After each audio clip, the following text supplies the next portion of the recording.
오늘은 미스바에서 부흥이라는 주제로 말씀의 은혜를 나누겠습니다.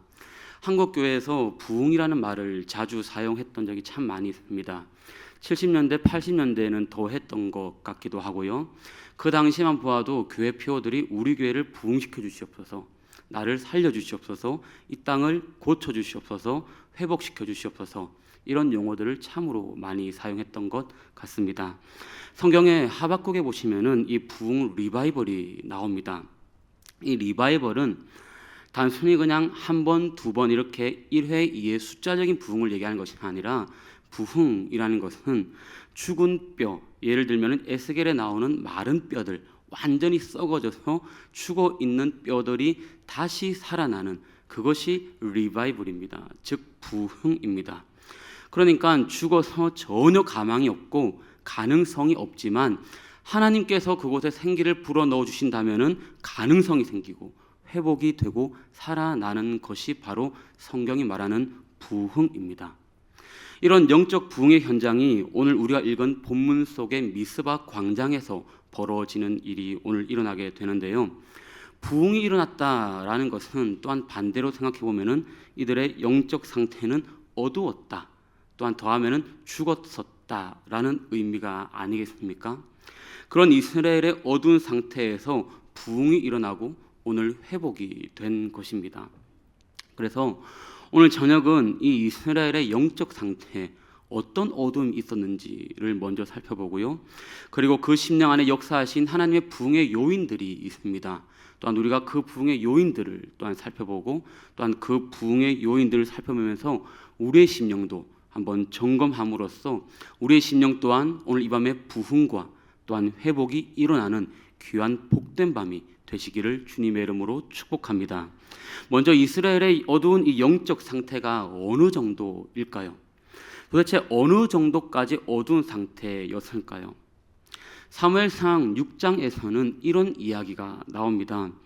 블레셋의 방백들이 전나는 암소 두 마리가 끄는 수레에 법궤를 실어서 이스라엘로 보내면서 블레셋 나라에 임한 재앙이 과연 이게 우연인지 아니면은 여호와께로부터 왔는 것인지를 테스트하는 장면이 있습니다. 그렇게 테스트를 하는데 그때 그 암소는 모성 본능을 따라서 새끼들이 젖을 기다리는 집으로 돌아가지 않고 이스라엘 땅을 향해서 울면서 법궤를 싣고 가게 됩니다. 그 광경을 바라본 블레셋은 이 사건은 우리에게 내린 재앙은 하나님이 다 개입하신 것이고 또한 하나님께서 통치하신 일이라는 것을 인정하게 됩니다. 그러면서 법궤는 우리가 잘 알다시피 7개월 만에 이스라엘 땅 기럇 여아림으로 돌아오게 됩니다. 사실 이 법궤는 원래 어디로 가야 되는 겁니까? 실로로 가야 되는 것이죠. 근데 기럇 여아림으로 일단 오게 되었습니다. 그 후 법궤가 이스라엘 땅 블레셋 국경지대인 이 기럇 여아림의 아비나답의 집에서 머물게 되었다는 이야기로 오늘 7장 우리가 읽은 스토리가 시작이 됩니다. 본문 우리가 보시는 2절을 한번 읽게 되면은 도대체 이 법궤가 이 땅에 얼마 정도가 머물렀는지를 시작하면서 오늘 우리에게 말씀을 주는데요. 우리 2절 말씀을 한번 다 같이 읽도록 하겠습니다. 2절입니다. 궤가 기럇 여아림에 들어간 날부터 20년 동안 오래 있은지라 이스라엘 온 족속이 여호와를 사모하니라. 아멘. 아까 제가 이스라엘의 어두운 영적 상태를 바라본다고 했습니다. 그런데 기럇 여아림으로 들어간 법궤가 20년 동안 있었습니다. 원래 이 법궤가 어디로 가야 된다고 했죠? 실로에 있어야 되는데 20년 동안이 있었습니다. 그 말인즉 20년도 넘게 이 지역의 이스라엘 사람들의 영적 상태는 어둡게 있었다라는 말이기도 합니다. 그러면서 연이어서 중요한 구절 하나가 나오는데요. 2절의 마지막 절에 보게 되면은 이스라엘 사람들이 여호와를 사모했다 이렇게 말씀을 합니다. 하반절에 이스라엘 백성들은 여호와를 사모하였다라는 이 말은 여기에서는 지금 의역이 되어져 있는 건데 개역 한글과 원어의 의미를 직역해 보면은 애통하다라는 의미가 있습니다. 애통했다, 통곡했다라는 의미가 여기에 담겨져 있습니다. 그러니까 이스라엘 사람들이 무언가에 갈증이 있는 겁니다. 무언가의 갈망함이 있는 겁니다. 기갈과 목마름 때문에 이스라엘 백성들이 애통했다라는 말인 겁니다. 지금 이스라엘 상태는 아직 블레셋의 압제에 있는 상태입니다. 그 아래에서 신앙하고 있고 고난의 연속 속에 그대로 아직 놓여져 있는 상태가 지금입니다. 그런 상태에서 이스라엘 백성들의 기갈 또한 목마름은 과연 무엇이었기에 그렇게 애통해 했을까요? 한번 바라보면요, 오늘 본문에는 아스다롯 문제가 나옵니다. 블레셋 사람들이 섬기고 있는 신이 바로 아스다롯인데요. 이 아스다롯은 여자 신입니다. 성경 고대에는요, 항상 신이 나오면은 남녀 부부 신이 같이 나옵니다. 오늘 이 블레셋의 아스다롯이 여자 신이었다면은 아내 신이라면은 남편 신이 있습니다. 과연 남편 신이 누구일까요? 우리가 잘 알고 있는 바알입니다. 이 아스다롯이 여신이고요, 바알 신이 이 아스다롯의 남편 신입니다. 즉 바알이 남편이고 그의 아내가 아스다롯인 겁니다. 이 두 신은 어떤 역할을 합니까? 그 의미가 풍요와 물질적인 안녕을 주고요, 전쟁의 승리도 가지고 옵니다. 그리고 추수의 풍성함을 준다고 여겼었습니다. 그렇게 블레셋의 바알 신에게 다가가려고 하면은, 그들을 섬기려고 하면은, 바알에게 다가가려고 하면은 자연히 아내 아스다롯 신도 같이 섬겨야지 그들에게 갈 수가 있는 것이 그 당시에 신들을 섬기는 배경입니다. 그래서 그 부부 신을 섬기는 것이 뭐냐? 이 두 신상을 만들어서 안치해 놓고서 섬기는 고대 신전 안에서 당시 사람들이 이 부부 신을 즐겁게 하기 위해서 온갖 난잡한 성행위가 이루어진 것입니다. 그런 실질적인 풍요와 또한 물질적 안위를 위해서 신을 섬기는 성행위를 하고, 그리고 물질을 갖다 바치고 그 신들에게 얽힌 이야기들을 자기들의 일상 속에서 재현하는 일들을 했던 것입니다. 이런 블레셋의 종교 배경에 이스라엘 백성들이 그대로 매여 있는 것이 지금 상태입니다. 오늘 이 이스라엘 백성들을 바라보게 되면은 지금 이스라엘 백성들은 하나님을 안 믿는 것이 아닙니다. 신앙 고백도 하고 제사도 드립니다. 신앙 고백도 하고 예배도 드린다는 겁니다. 그리고 자칭 이들은 하나님의 백성이라고도 합니다. 그러나 그들의 문화와 가치관과 인식세계, 저면의 의식세계에는 실질적으로 지배하고 있는 것은 바로 바알과 아스다롯 신이었습니다. 실질적인 풍요가 그 사람들의 생활의 메인이라는 겁니다. 잘 먹고 잘 사는 것, 우리가 풍요를 누리고 우리가 하나님의 은혜가 아니라 정말 잘 살면서 물질적인 그런 은혜를 누리는 것, 그걸 위해서 바알 신과 아스다롯을 겸해서 섬기는 것입니다.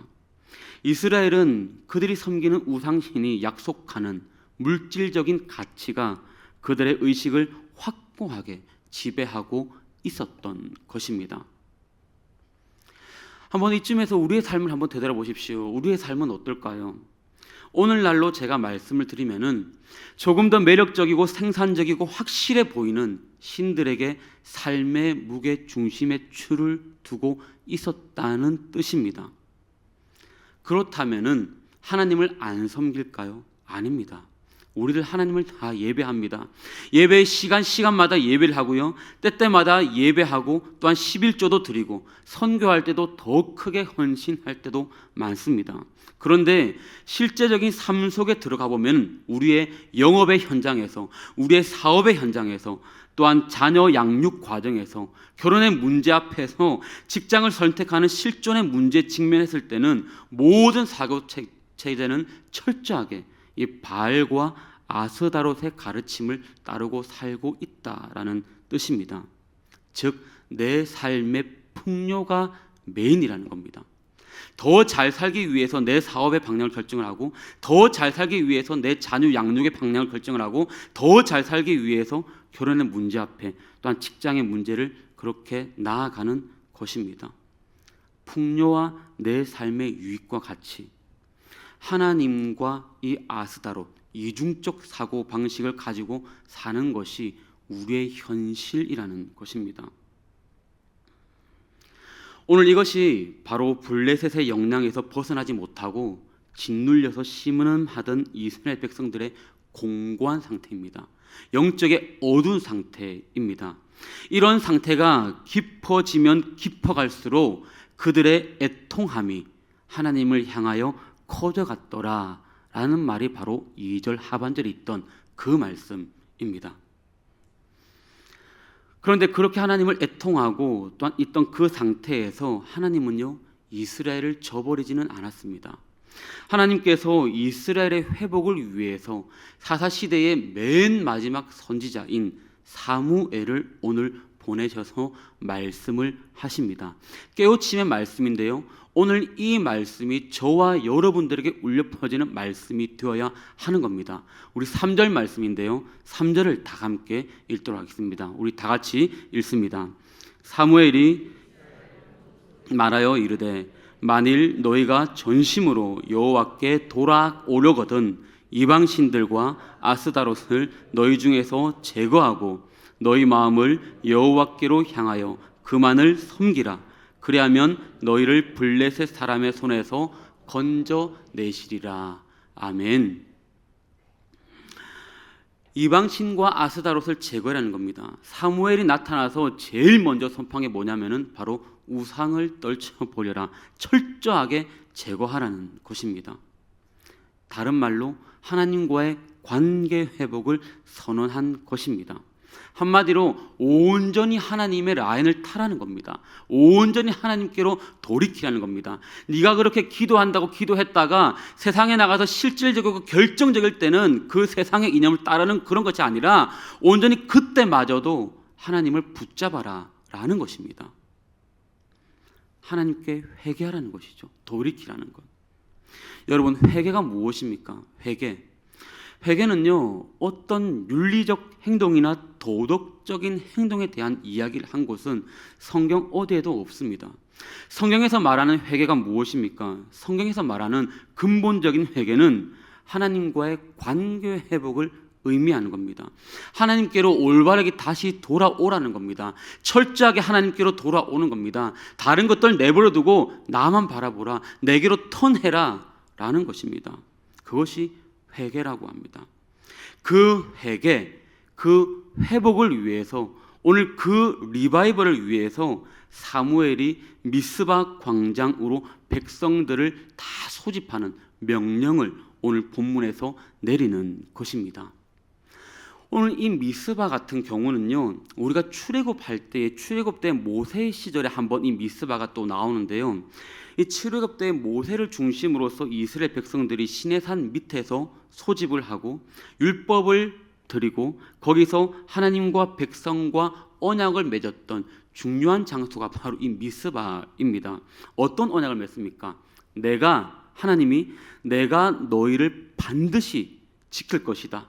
내가 너와 반드시 함께 할 것이다. 내가 너희를 반드시 인도할 것이다. 가나안 땅으로 내가 반드시 드릴 것이다. 그리고 내가 너를 구속했다. 그러니까 좌로나 우로나 치우치지 말고 내 언약만 붙들면은 복이 될 것이다. 할렐루야. 그 약속을 미스바에서 한 것입니다.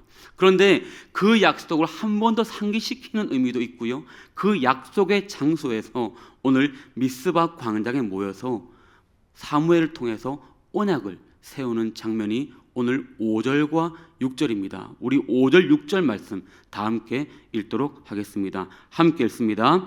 사무엘이 이르되 온 이스라엘은 미스바로 모이라. 내가 너희를 위하여 여호와께 기도하리라 하매 그들이 미스바에 모여 물을 길어 여호와 앞에 붓고 그날 종일 금식하고 거기에서 이르되 우리가 여호와께 범죄하였나이다 하니라. 사무엘이 미스바에서 이스라엘 자손을 다스리니라. 아멘. 우리가 주 앞에 범죄하였습니다. 회개하고 있습니다. 그리고 사무엘이 오늘 이스라엘 자손을 다스린다 라고 하는데요, 이 다스린다는요 7장 이후에도 여러 번 다스린다, 통치한다 라는 말씀이 나오는데요, 오늘 계속해서 사무엘이 어떻게 다스립니까? 여러분, 말씀으로 다스리는 겁니다. 말씀을 선포합니다. 어떤 말씀을 선포합니까? 회개하라는 것입니다. 하나님께로 돌이키라는 겁니다. 너네가 그렇게 이중적인 생활, 이중적인 신앙생활, 세상도 붙잡고 하나님도 붙잡고 했던 그 생활을 온전히 하나님께로 돌이켜라 라는 겁니다. 즉 오늘 사무엘이 이 미스바 광장에서 선포하시는 것은요, 영원히 동일하신 하나님의 언약과 그의 성실하심은 지금도 변함이 없다는 겁니다. 그러니까 이 시대에도 이 말씀을 붙들어야지 너네들이 산다. 그 언약을 오늘 다시 한번 선포하고 그렇게 회개를 촉구하고 있는 것입니다. 그런데요, 하나님께 그렇게 회개하고 있는 이스라엘 백성들에게 오늘 어마어마한 일이 일어납니다. 그렇게 하나님께 회개하고 예배하고 있는 이스라엘 백성들에게 어떤 일이 일어나냐면은 바로 블레셋이 그 자리에 쳐들어옵니다. 우리가 오늘 이 땅을 살아갈 때 이런 일들을 많이 겪지 않습니까? 이때까지 교회 안 나오다가 하필이면 오늘 진짜 내가 마음 잡고 주님 앞에 예배하러 나오려고 하는데, 아니 우리 가족들이 진짜 지금까지 코로나 때문에 계속 쉬고 있다가 이제 한번 예배하러 나왔는데 갑자기 오늘이 딱 그날입니다. 예배하러 나오는데 교통사고가 납니다. 내가 정말 지금까지 간절히 예수님을 찾았는데 예배하러 나왔는데 일이 터지는 겁니다. 오늘 이 이스라엘처럼 이런 유사한 일들이 많이 있지 않습니까? 그렇게 영적으로 혼미해 있다가 이제 사무엘이 그렇게 회개를 선포하고 오늘 외쳐서 진짜 미스바 광장에 모여서 회개하고 눈물로 예배하려고 하는데 블레셋이 쳐들어온 겁니다. 하나님께서 도대체 왜 이렇게 하셨을까요? 블레셋은요, 저 멀리서 보고 있다가 이스라엘 사람들이 갑자기 이 미스바의 광장에 모이니까 오해를 한 겁니다. 아, 저들이 왜 모이지? 아, 우리에게 전쟁을 치러 오려는구나. 오해하고 블레셋이 먼저 쳐 들어오는 것입니다. 그때 오늘 사무엘이 10장 말씀 보시면은요, 하나님 앞에 이 백성들을 좀 불쌍히 여겨 주십시오 하면서 기도를 하게 되는데요, 엄청난 기적 같은 일로 전쟁의 승리를 하게 됩니다. 우리 10절 말씀 다 함께 읽습니다. 시작.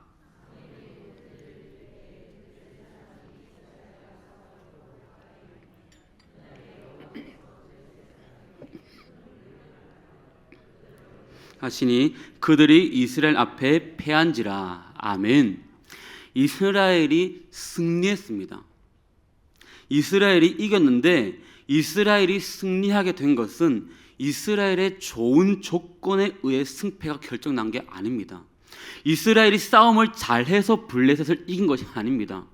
그렇다고 이스라엘의 병사들이 약해서 이스라엘이 이긴 것도 아닙니다. 순전히 하늘에서 우레가 내리면서 전쟁의 승패가 결정난 것입니다. 누가 하셨습니까? 하나님이 하셨습니다. 할렐루야. 이제까지의 이 이스라엘 역사가 어둡고 영적으로 희미했던 원인이 무엇입니까, 여러분? 이스라엘 백성들은 하나님을 안 믿는 것도 아닙니다. 하나님을 믿고 하나님을 예배했습니다. 그런데 하나님을 믿는 고백과 그들의 삶이 달랐습니다. 삶의 실제적인 문제는 그거는 그냥 문제고, 하나님 앞에 신앙 고백 드리는 그 예배는 또 예배고, 따로 그냥 살았던 것이죠. 그런데 이들이 그런 삶에서 그런 삶을 다 청산하고 온전히 주님만 따를게요, 하나님 앞에 내 삶을 돌이키고 주님께만 나아갈게요 하는 그 현장에서 뜬금없이 하나님께서 전쟁을 겪게 함으로써 이기게 하신 것, 그렇게 하신 이유는요, 하나님이 하나님 되심을 보여주시는 그런 사건입니다. 우리도 하나님 앞에 정말 다시금 마음 잡고 한번 돌이키려고 결단하고 나아가는데 뜬금없는 어려움을 맞닥뜨릴 수가 있습니다. 우리 자녀가 지금까지 신앙생활 안 하고 세일의 특별 새벽기도 때라도 한번 와서 기도의 은혜를 경험하려고 하는데 뜬금없는 못 나오는 상황이 맞닥뜨릴 수도 있습니다. 그래서 넘어질 수도 있을 것이고요. 하지만 우리는 실망하지 마십시오. 넘어지더라도 넘어지지 마시고, 하나님을 붙드는 우리에게는요, 그 일을 통하여서라도 하나님이 하나님 되심을 보여주심임을 믿음으로 바라볼 수 있으시기를 축복합니다. 오늘 우리의 이 시대에 또한 우리 속에는 이 바알 또한 아스다롯은 없습니까? 저와 여러분들의 삶은 어떻습니까? 이스라엘 백성들은요, 이 지점에서 바로 실패한 겁니다. 다른 이유도 아닙니다. 사실 이스라엘이 바알도 섬기면서 주님을 예배하고 제사했다는 겁니다. 제사할 때에 그 예배 모양을 한번 생각해 보십시오. 바알도 섬기면서 예배하는 이 모양은요, 완전히 형식입니다. 그냥 예배 껍데기밖에 없는 그런 모양입니다. 예배 형식에 불과한 겁니다. 오늘날 우리가 예배하러 나와 있지만 우리의 모습 가운데도 예배 감격이 없습니다. 예배 감동이 없습니다. 그저 예배 때때마다 참석은 다 합니다. 오히려 어쩌면은 참석하고 스티커 몇 개 붙이는 거에 의의를 두는 자들도 있을 수가 있습니다. 기도 이때라도 한번 기도해서 내가 원하는 소원을 한번 따내보고 싶은 그런 의미가 우리에게 있을 수도 있습니다. 오늘 이스라엘이 드리는 이 모양과 뭐가 다를까요? 완전히 형식이고 껍데기밖에 없는 겁니다. 본질이 없는 것이죠. 우리의 가슴이 없는 것이죠. 우리가 한번 예배를 드릴 때도 그 가슴 없는 그냥 껍데기만 앉아있는 그런 모습들, 과연 저와 여러분들의 예배 현장에서 곳곳에서 보이지 않을까요? 오늘 이 시간을 통하여서 우리의 중심 또한 한번 돌이켜보는 그런 간절한 시간이 되면 좋겠습니다. 말씀을 조금 마무리하도록 하겠습니다. 오늘 미스바 광장에서의 말씀으로 나아가고 회개하는 이 이스라엘이 하나님만을 섬기는 자리로 나아가는 그들이 에벤에셀을 세우는데요. 오늘 본문 12절에 말씀합니다. 우리 12절 한번 마지막으로 같이 읽겠습니다. 사무엘이 돌을 치하여 미스바와 센 사이에 세워 이르되 여호와께서 여기까지 우리를 도우셨다 하고 그 이름을 에벤에셀이라 하니라. 아멘. 에벤에셀, 우리가 많이 들어보셔서 잘 아실 겁니다. 어떤 의미입니까? 도움의 돌, 하나님께서 인도하셨다, 지금까지 인도하신 하나님, 이런 의미로 우리가 찬양도 부르고 그렇게 합니다. 사실 이 에벤에셀의 지명은 앞서 4장에서 먼저 등장합니다. 근데 4장에서 등장할 때의 에벤에셀은요, 하나님의 법궤를 가져와서 전쟁을 칠 때에 하나님의 법궤를 가져왔을 때에 이 법궤를 빼앗기고 참패했던 경험의 치욕의 장소가 바로 에벤에셀이었습니다. 4장에서. 그런데 그 4장에서 이 사람들이 그 법궤를 가지고 왔을 때에 참패했는데, 그때도 완전히 형식적으로 그냥 이 법궤가 마치 부적이라도 되는 것처럼 이것만 있으면 이길 수 있는 그런 껍데기를 가지고 내세우다가 빼앗기고 참패한 겁니다. 근데 7장에서 사무엘이 선포하고 이들의 심령이 바뀌었죠. 어떻게 합니까? 돌이키고 회개하는 거죠. 사무엘의 말씀이 선포되고 참된 회개로 하나님 앞에 자복해서 나아가고 은혜를 구하고 나아갈 때는요, 7장에서는 이 에벤에셀이 치욕의 에벤에셀이 아니라 회복의 에벤에셀이 된 것입니다. 우리 또한 은혜를 구할 곳은요, 바알도 아니고요, 아스다롯도 아니고 다른 세상도 아닙니다. 오직 주님께만 은혜를 구해야 되는 것입니다. 그 주님께만 은혜를 구할 때에, 정말 내 심령으로 구할 때에, 껍데기가 아니라 나의 간절함으로 구할 때에 이 에벤에셀, 회복의 에벤에셀이 여러분들의 삶 가운데에 세워질 줄로 믿습니다. 사랑하는 성도 여러분, 여러분의 삶에 바알과 아스다롯 없으십니까? 한번 점검해 보십시오. 그리고 다시금 온전히 돌이키십시오. 온전히 회개하십시오. 그 가운데에 리바이벌이 일어날 줄로 믿습니다. 다른 것 구하지 않고 주님만 의지하고 신뢰함을 통해서 저와 여러분들이 걸어가는 삶의 인생의 곳곳마다 치욕의 에벤에셀이 회복의 에벤에셀, 이 회복의 에벤에셀처럼 하나님께서 세워주시는 그런 기념비들이 곳곳에 세워지는 그런 은혜가 저와 여러분들의 삶이 다 되시기를 주님의 이름으로 축복합니다.